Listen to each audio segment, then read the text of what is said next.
تو یہ آپ دیکھ سکتے ہیں کہ دبئی میں آپ کا جو پلاٹ بھی ہے اور فلیٹ بھی ہے، تو یہ دو مختلف قسم کی ان کی انویسٹمنٹ ہے دبئی میں بھی۔ اس کے علاوہ مولانا فضل الرحمان کے اپنے فرنٹ مین کے ذریعے سے حج کے موقع پہ جو ہے جب حاجی جاتے ہیں تو وہاں بھی اپنی اثر و رسوخ استعمال کر کے مختلف ہوٹلنگ کے کاروبار میں بھی انوالوڈ ہے، ہائی پرائسز پہ پاکستانی حاجیوں کی ایکسپلائٹیشن کر کے ان کے پیسے بھی کما رہے ہیں، تو اس کاروبار میں بھی ان کی انوالومنٹ ہے۔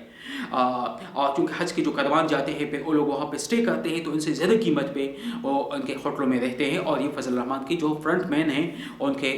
اس میں ہوتے ہیں۔ اس کے علاوہ مولانا فضل الرحمان کے مختلف کاروباروں میں جس طریقے سے مولانا ڈیزل کے حوالے سے مشہور ہیں، تو ڈیزل فارمیٹ اور اس طرح مختلف فارمیٹوں میں مختلف قسم کے کیسز میں اس سے پہلے بھی انوالو رہا، مختلف کاروباروں میں ڈائریکٹلی بھی رہا، ان کے فرنٹ مین کے ذریعے سے بھی رہا، اور اس کے علاوہ جو 1200 کنال زمین کا جو ہے، جب پرویز مشرف کے دور میں آپ قومی اسمبلی میں اپوزیشن لیڈر تھے اور خیبر پختونخوا اور بلوچستان میں ان کی گورنمنٹ تھی،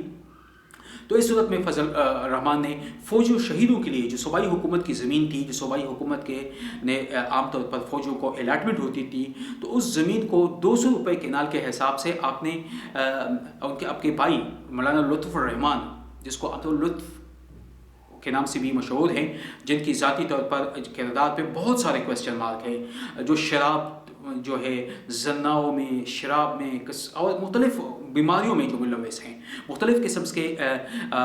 اس کے کردار جو ہے بالکل کلیئر نہیں ہے، جو کردار جو ہے ایک مختلف ایولز، ایک بیماری کا جڑ ہے، ایک جس کو ہم کہہ سکتے ہیں نا کہ وہ ان کا بھائی ہے تو اس کے بھائی کی بھی اس میں ہے، اور پھر ان کے بھائی کی جو شریف اللہ جو ان کے سیکرٹری ہیں ان کے نام پہ بھی انہوں نے جائیدادیں لی ہیں۔ تو اس طرح ان کے فرنٹ مین ان کے اپنے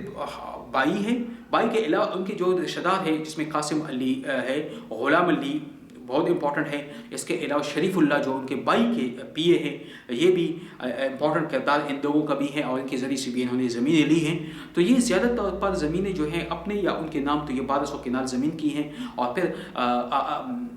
اکرم خان دورانی جو اس وقت کے پی کے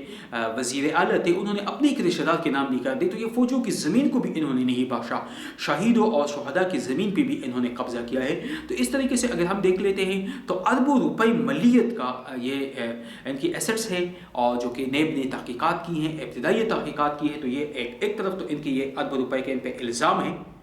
اور نیب نے تحقیقات کی ہے، ابتدائی جو طریقہ کار ہوتا ہے، اس کے بعد پھر وہ باقاعدہ ان کو انوائٹ کرتے ہیں، ان کو بلاتے ہیں، اب ان کو بلا کے پھر آپ نے وہاں پہ اپنی صفائی پیش کرنی ہوتی ہے۔ اب ایک طرف تو ان کے اوپر یہ الزامات ہیں، اب یہ الزامات کا کویسچن یہ ہوتا ہے کہ یہ نیب نے ابتدائی تحقیقات کی ہے، اب ان کے پاس یہ موقع ہے کہ وہ جا کے ان کی صفائی پیش کریں، لیکن بجائے اس کے ایک ایسے عالم دین کے منہ سے یہ الفاظ کہ نیب کے حوالے سے، حکومت کے حوالے سے، پھر اسٹیبلشمنٹ کے حوالے سے، ملٹری کے حوالے سے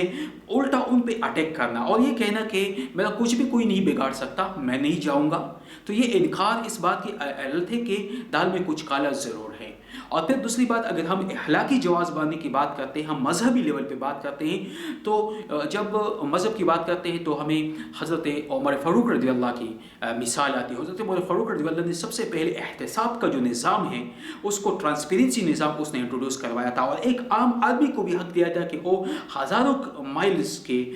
مشتمل جو ریاست ہے اس کے حاکم سے، یعنی ابو بکر عمر رضی اللہ سے بھی وہ کویسچن پوچھ سکتے تھے، اور حوصلہ بھی دیا تھا۔ اور ہمیں ان کا امپورٹنٹ واقعہ بھی یاد ہے کہ جب ایک بیت المال سے انہوں نے کپڑے تقسیم کی، اور وہ ایک بندے نے نماز جمعہ کے موقع پہ ان سے پوچھا کہ آپ نے جو کپڑے مجھے دیے تھے اور میرے نہ بن سکے، آپ نے کس طرح بنائے، آپ کے کس طرح آپ کی چونکہ آپ کا قد بھی بڑا ہے مجھ سے، تو آپ نے اپنے بیٹے کی طرف اشارہ کیا اور کہا کہ بیٹا، میرا بیٹا آپ کو جواب دے گا۔ تو آپ کے بیٹے نے کہا کہ میں نے اپنے حصے کا جو کپڑا تھا وہ بھی دیا، تو باپ کے جو کپڑا ہے باپ کے لیے سوٹ جو ہے وہ تیار ہوا۔ اب دیکھو ایک حاکم وقت ہے جو نارتھ افریقہ سے لے کے فرجیہ تک، جو کہ مصر تک، جو کہ شام تک، جو کہ جن کی باؤنڈری تین کانٹیننٹ کے اوپر جن کی حکومت تھی، ان کی بھی انہوں نے حوصلہ دیا تھا۔ یہ اسلامی اخلاق، یہ اخلاقی جواز اور یہ اخلاقی اور مذہبی فریضہ ہے، لیکن نبی اور اللہ کے نام پر، نبی کے نام پر سیاست کرنے والے، خدا کی زمین پر خدا کا نظام کی بات کرنے والوں کے منہ سے یہ الفاظ یہ الفاظ جب سنتا ہے تو انسان جو ہے شرم سے ڈوب مرنے کا مقام ہے. ایک طرف آپ کے اوپر الزامات ہیں تو دوسری طرف یہ کہتا ہے کہ میں پیش نہیں ہوگا، پیش ہوگا تو میں 30,000 اور 30 لاکھ لوگوں کو لاؤں گا. یہ ایک دھمکی ہے. دیکھو اگر ہم دیکھتے ہیں خلفائے راشدین سے ہمیں اگر دیکھ لیں، عمر رضی اللہ سے دیکھ لیں، عثمان رضی اللہ سے دیکھ لیں، علی رضی اللہ سے دیکھ لیں. عثمان رضی اللہ کو 40 دن تک جب لوگوں نے گھیر رکھا تھا، جب ان کا، تو انہوں نے اپنے لیے، اپنی ذات کے لیے اسٹیٹ کی کبھی بھی استعمال نہیں کیا. کبھی بھی انہوں نے آرمی کو کال نہیں کیا. وہ کال کر سکتے تھے کیونکہ وہ بھی ایک بہت بڑے، ایک ہزاروں کلومیٹر ریاست کے امیر المومنین تھے. لیکن ابو بکر، لیکن عثمان غنی رضی اللہ نے اپنی ذات کے لیے استعمال نہیں کیا. یہی مثال حضرت عمر فاروق رضی اللہ ہے کہ عمر فاروق رضی اللہ نے ذاتی سیکورٹری اپنی اسٹیٹ کے پیسوں پہ، ریاست کے پیسوں پہ سیکورٹری اپنے لیے استعمال نہیں کیا. اور یہی وجہ ہے کہ اس کو اس کے ایک غلام نے قتل کیا. علی رضی اللہ کا بھی یہ کیس ہے. تینوں شہداء اگر ہم صرف دیکھ لیں تو ان کی زندگی میں ہمارے لیے مثال ہے. حضرت پاک صلی اللہ علیہ وسلم کی زندگی ہمارے لیے مثال ہے. انہوں نے کبھی کسی کو بددعا نہیں دی، کبھی کسی کو برا بھلا نہیں کہا، بلکہ ان کی جو کردار ہے، ان کی سیرت سے ہمیں اس بات کا پتہ چلتا ہے کہ اگر آپ کے اوپر الزام ہے تو آپ الزامات کا ٹھنڈے دل سے ثبوت کے ساتھ دفاع کریں. لیکن چونکہ دال میں کچھ کالا ہے تو مولانا فضل الرحمان 30,000 30 لاکھ بلکہ 30 کروڑ لوگوں کو بھی لے آئے، لیکن احتساب نہیں ہونا ہے. کیونکہ آپ کا واسطہ ایک ایسے حکمران سے پڑا ہے، عمران خان صاحب سے، جس کا بنیادی مطالبہ ہی احتساب ہے. جو احتساب کے اوپر جس کا سٹارٹ ہی سے مطالبہ ہے. 24 سال اس نے اس کے لیے محنت کی ہے. 24 سال تک اس تحریک کا جو مین محور ہے، اس تحریک کا جو مین ایجنڈا ہے وہ احتساب ہے. اور اسی احتساب کے لیے، ایسے احتساب سے مولانا صاحب آپ نہیں بچ سکتے ہیں. تو بجائے اس کے کہ آپ کا اخلاقی طور پر، مذہبی طور پر اور آپ شریعت طور پر آپ شکست کھا چکے ہیں. آپ کو چاہیے کہ اپنی زبان کو ٹھیک کریں، اور بجائے اس کے کہ آپ کورٹ پہ، عدالت پہ، احتساب کے اداروں پہ آپ اٹیک کریں، آپ کو چاہیے کہ آپ جا کے 1 اکتوبر کو عدالت میں پیش ہو جائے اور عدالت کے سامنے صفائی پیش کریں. بجائے اس کے اگر آپ صاف ہیں تو عدالت کوئی کسی سے ڈرنے کی کوئی ضرورت نہیں ہے. لیکن آپ چونکہ صاف نہیں ہیں، اس وجہ سے تو آپ نے EPC کے موقع پہ شور مچایا تھا. اس لیے تو آپ استعفے کے آپشن پہ بات کر رہے تھے، کیونکہ آپ کو پتہ تھا کہ نیب والے آپ کے پیچھے ہیں. آپ کے بے نامی جو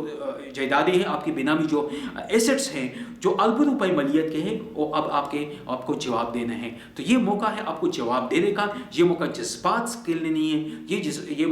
یہ موقع پہ ملک میں انتشار پلانے کی نہیں ہے. اور یہ موقع ہے کہ آپ جذبات کی بجائے عقل و شعور سے کام لیں اور عدالت پہ پیش ہو کر اپنی صفائی پیش کریں. امید ہے یہ ویڈیو آپ کو پسند آئی ہوگی. اگر ویڈیو پسند آ جائے تو چینل کو سبسکرائب کریں، ویڈیو کو شیئر کیجیے اور کمنٹس میں اپنی رائے کا اظہار کیجیے. Thank you. اللہ حافظ.